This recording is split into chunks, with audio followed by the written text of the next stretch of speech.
dardaarmayna ilaahay cabsidiisa. qof waliba ilaahay wuxuu u jiraa intuu ka cabsado diintiisa iyo adduunkiisa. maalmahan dambe saa khudbadaba ku maqlayseen waxaa magaalada haystay arrimahan doorashooyinka ee la isu sharaxayo golaha shacabka ama wakiilada waxa la yidhaahdo iyo golaha deegaanka. waa la socoteen qaar badan oo ina ka midana calankay u sideen. arrinkaasi wax aad u fara badan oo munkaraad ah baa dhacay. dadkii iyo duunyadii aynu gacanta ku haynay qof waliba maalkiisa iyo maskaxdiisa iyo muruqiisa wixii uu muddo dheer gelinayay ayaynu maalmo yar ku qubnay. carruurtii, dumarkii, maatidii aynu gacanta ku haynay ee tarbiyeynaynay ee loo xafaatamayey, loo shaqaynayey, loo tabcayay diintooda iyo tarbiyadooda maalmo yaroo kooban baa riwaayad lagu qubay akhlaaqdoodii iyo diintoodii iyo xishoodkoodii iyo dhowrsanaantoodii aqalada laga soo hufay. markaasaa kibir iyo durbaantumasho iyo hees iyo digdam dibadda loogu soo saaray. odaygu waa ordayaa, islaantu waa ordaysaa, inantu waa ordaysaa, inanku waa ordayaa. xagee loo socdaa? ma janna albaabada loo ballaqay? maya, fasahaad iyo fisqi baa albaabada loo ballaqay. markaasuu raalli ka yahay oo uu leeyahay waxaaskii ku ammaanaya oo carruurtii ku ammaanaya oo isagu isku ammaanaya. meesha waxa ka dhacay quraysh baa ilaahay wuxuu ku eedeeyey inay u soo baxeen dibadda. rasuulkiioo madiina joogo kaba cararay ayaa safar ay dirsadeen baa waxoogaa laga soo sheegay muslimiintu inay gacan ku dhigi doonaan. markaasay qurayshi dibadda isugu soo baxday iyagoo dibadbaxoodaasi iyo isu soo baxoodaasi uu kibir iyo darbad iyo badrad, durbaantumasho, heeso, waxaasoo fasaada, buuq iyo qaylo iyo digdam ay tahay.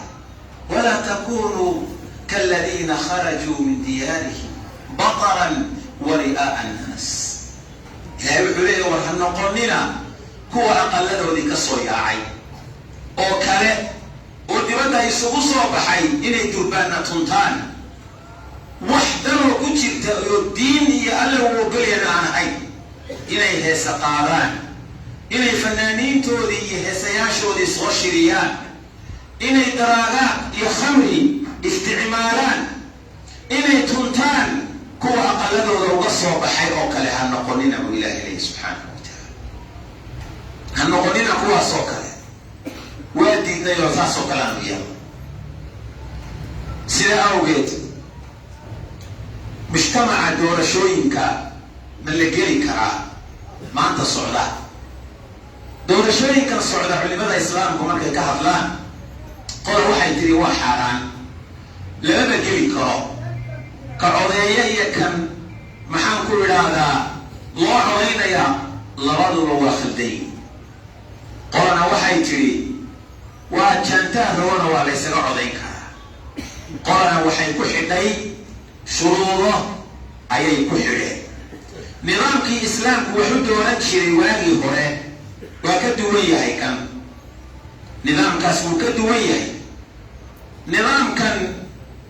waxa wax lagu dooranayaa waa maatidiiyo yaacaysa. ninkii mas-uulka ahaa iyo kii aqoon-yahanka ahaa iyo kii caalimka iyo sheekha ahaa siday wax u socdaan inuu ka gabadaa laga yaabaa. dadka lasoo shirinayo meesha lasoo tuuminayo waa maatidii ee biriishka lagaga gudbayo oo codadkoodii la shubanayo oo aan qiimayn karaynin waxqabadka iyo diinta iyo dhowrsanida qofka xilkan u munaasibka ah. lacagina ay yaacayso, dadka lagu afjabinayo waqtigani waa waqtigii maxaan cunaa halkaa maxaan mariyaa xalaal iyo xaaraan markaan dhinto alla la iska waraystee maanta maxaan cunaa maxaan qaataa maxaan jeebka geliyaa lacagay xagyaa haya lacag meeluu ku sheega baa waqtigeedii baynu joognaa maanta sidaa awgeed baa waxaa soo baxaya mid tuug ah oo khaa'in ah oo la yaqaan waayo waddadii islaamku wax ku dooran jeeda kuma dooran waxaa soo baxaya mid liita oo awrta la fadhiya oo reerkiisiiba aan waxba u caddayn karin waxaa soo baxaya mid fariida waxaa soo baxaya mid ku xiga waxaa soo baxaya wax kala duwan sababtuna waa maxay isha ay wax ka soo baxaya sidaa awgeed shareecadu qofku haddii uu isleeyahay wax ku bedeli karaa oo meesha uu ku socdo waxa yaalla uu isleeyahay waxbaad ka bedeli kartaa dadka iyo dalka iyo diinta waxunbaad tari kartaa oo run ah hadduu isleeyahay oo arrintaasi marka la eego ay macquul tahay hadduu wax qaban karo hala arko laakiin cid kursiga inaga gaadhay oo fuushay kursiga ilaa iyo dowladihii hore dhacay oo caano badan inoo soo shubay maynan arag waagii soomaaliya dhisnay lascaanood meesha ugu liidatay ahayd deeqda iyo waxtarka dowladda meesha ugu kacansanna waa ahayd maantana waxyaabahan maamulada meesha ugu wax liidatay oo nahay meesha ugu kacansanna waan indhaga dhagama malihin waa dabala maanta ka horowba dabala lama noqo waa garad sidaa awgeed waa in qofka meesha la geynayaa uu diinta aqoon u leeyahay qof aan diinta aqoon u lahayn isna waxba ma qaban karo adna waxba kuu qaban maayo dadkana waxu qaban maayo waa inuu qof ammaano leeyahay af ammaano leh waa inuu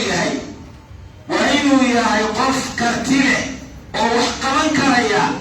midaan beer bisil kala goyn karaynin haddaad meesha geyso soo kabaha lala dulmari maayo oo dabka lagugu soo dhiibi maayo waa inuu ammaano leeyahay waxay tiri nabi muuse gabdhihii ariga u wanaabiyey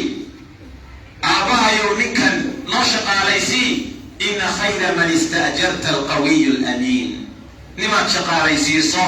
nin xoog badan oo aamina ugu fiican ninkan xoogna waa leeyahay ammaanana waa leeyahay nabi yuusuf markuu yidhi xilkaa la ii dhiibo wasiirka maaliyadda iyo dhaqaalaha innii xafiidun caliim laba tilmaamood buu sheegay anigu aamin baan ahay oo wixii la ii dhiibo waa ilaaliyaa aqoonna waa leeyahay innii xafiidun caliim waa inuu aqoon leeyahay waa inuu maxaanku ida ammaano leeyahay waa inuu karti uu wax ku qaban karaa leeyahay waa inuu wax qaban karaya qofka ma aha qabiil iyo qoys mid walboo istiraxayaa reerkiisuu leeyahay aniga badda idinka dhigaya marab barkadahana idinka buuxinaya subag xoolaha haysataanna wax idinku daraya dadkan sharaxani nin walba qoyskiisu u sharaxaya dadka waa ma sharaxna bal markay hadlayaan adigu dhegayso dadka deegaankan joogoo dhan baa wax qabanayaa male cadkiinii baan idinka soo qaadayaa galbeed buu leeyahy mid walbo hadlaya dadku waa ka badan yahay 40 qof inaad ku abtirsato ee qoyska kula ah ummadda intaa leeg baa wadaagta waxa meeshayda sidaa awgeed baa nebigu sala allahu calayhi waalihi wasalam wuxuu tilmaamay ilaahay agtiisa waxa yaalla daaca lagu gaaraa macaasi laguma gaaro waa in shuruudda waxaa ka mida doorashada marka la gelayo waa inaan wax munkara la samayn haddii munkar in la sameeya intee lama geli karo maantana waad u jeedaa muusiga durbaanka magaalada dhexdeeda habeen iyo maalin galab iyo subax mid buka mid waayeela mid wax baranaya masaajid meelna la xurmayn maayo makarafoonna waa weyn baa baabuurta lagu xidhay dad aan waxba garanayna waa loo dhiibi markaasa xitaa xilliga salaada xilliga seexashada garan maayo ila waa nin murqaansan oo dadaruuraha maraya dankuu buuxo ku rid cajalada oo dallac mooyaane dadkaba eegoo diinta dhowrba ma yaqaano oo deegaanka hoos u eg waxaasaa ka soconaya meesha haddii munkar ula socdo lamaba geli karo أصلا شرعا. نبي تلمامي عليه الصلاة والسلام markuu ka hadlayay arrimahaas iyo wixii la mid ah waxaan horta uga digayaa culimada iyo ducaada diinta faafinaysa odayaasha inay horboodaan diintiina dunyada ku iibsanina. ninka sheekha ah mucallimka daaciga caalimka ah madaxweynayaasha Allah ka sareeya diintaan xambaarsantahay ruuxkaaga ku jirta ka weyn waxa yare calooshiisa ku jira. ilaahay bana rizqaaga haya gaar ahaan culimada iyo dadka as-sunnada diinta dadka ku hogaaminaya olaha saxaabatunka iska ilaaliya dhexgasha ummada dhexdeeda kalaama ku yeelanaysaan cidina ka dhageysanaysan ma jirto. Allah maanta gaarisaano Allah wallahi bari ma hadii sheegaysaa aniga diinta hadii sheegaysaa soo diintii shalay gaariga ku saartay gaarigi weydima xaga dhageysan ma yaqo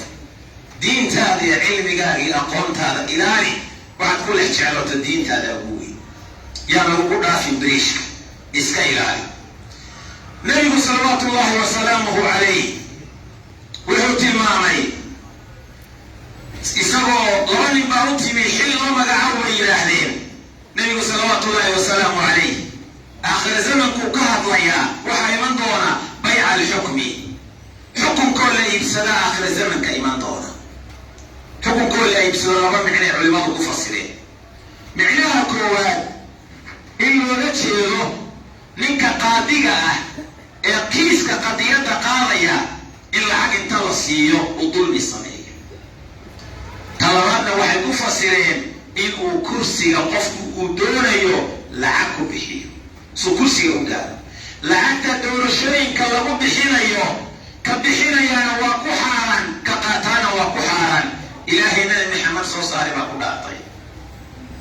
nin xoolo ka tabcaday horay looma arag xisaabteeduna way kuu dambaysaa waxaad ka yeeli lahayd adigaa og. geeri baa soo dhowo ku sugaysa sakaraad baa ku sugaya qabri baa ku sugaya xisaab baa ku sugaysa ilaahu aana ciriirin dhaxayno tarjumaan aanu jirin baa ku sugaya. su-aalaha uu ku weydiin doonay ka mid tahay waxaad kaga jawaabi lahayd adigaa garanaya.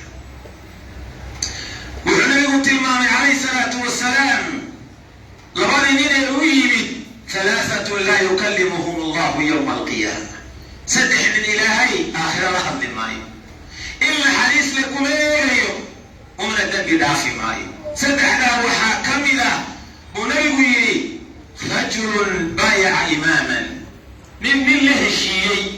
oo xil iyo kursi inuu soo saaro oo lafdhabarta dhigo kula heshiiyey laa yubaayicuhu ila addunya adduunyuu kula heshiinaya wax kale maaha. anaa wax wiilkay kuu shaqaalaysiinay gaari baan ku siinayaa hawdiya dhugaal aad ku marto aqal baan kuu dhisayaa lacag baan ku siinayaa caaqilow odayow ningarboodow hebelow ganacsadow walayahay igu hallee buu yidhi igu hallee anaa ku soo saaray. ninka saa kula heshiiya fa in actaahu minha wafaa hadduu siiyo ballantii waa u oofinaya.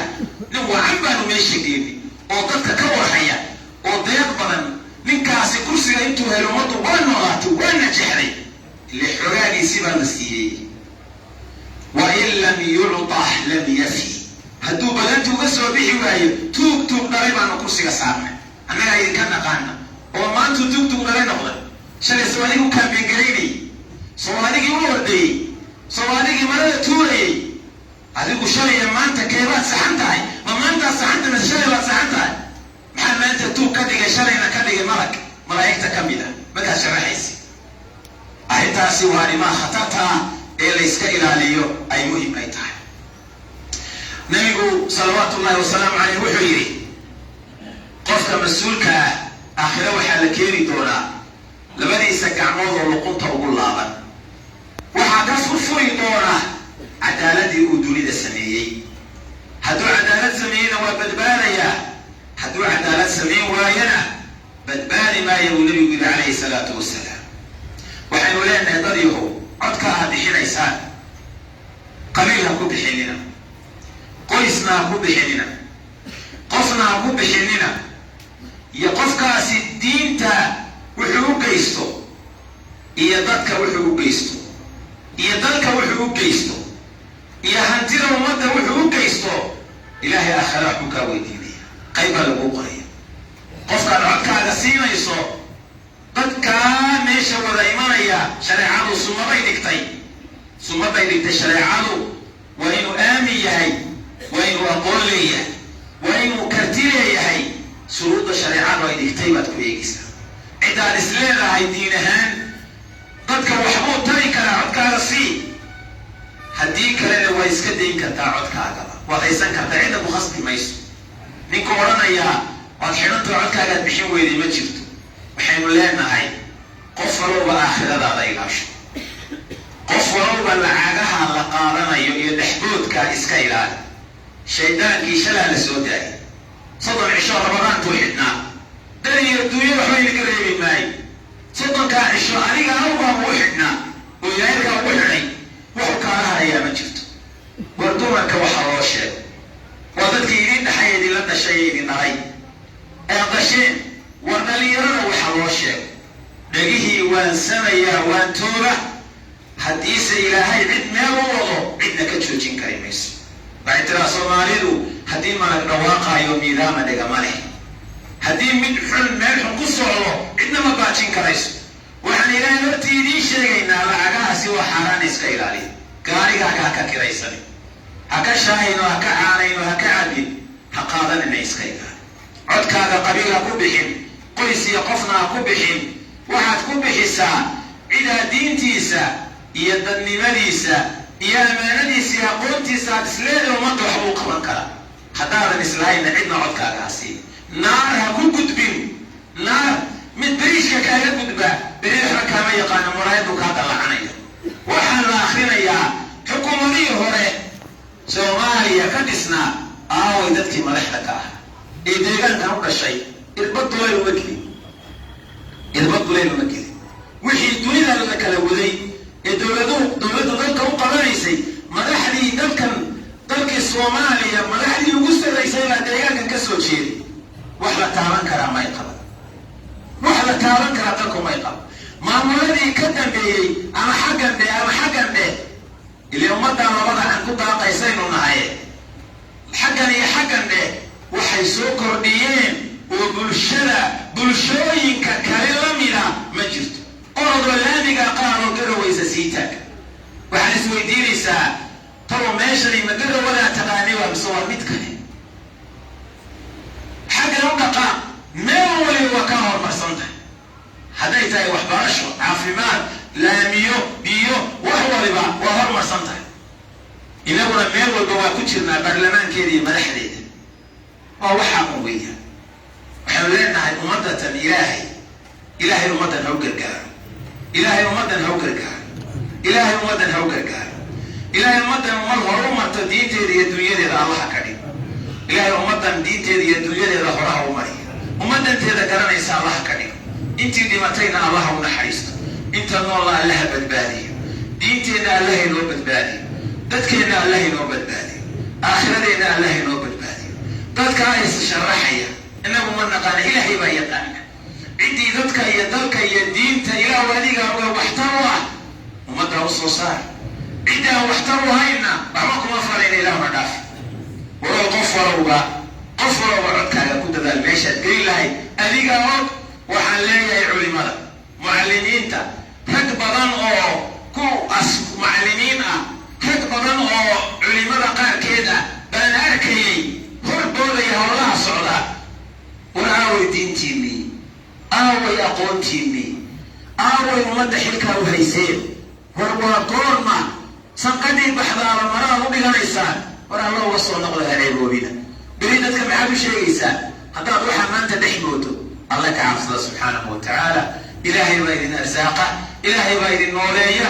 qabri iyo god baa idin sugaya walo idin walaba aakhiradaa lagu helo ilaahay uu markhaati ka ahaw maanta waa adduun برينا إلهي ورتي من السوتك دونا ربنا آتنا في الدنيا حسنة وفي الآخرة حسنة وقنا عذاب النار ربنا إننا سمعنا مناديا ينادي للإيمان أن آمنوا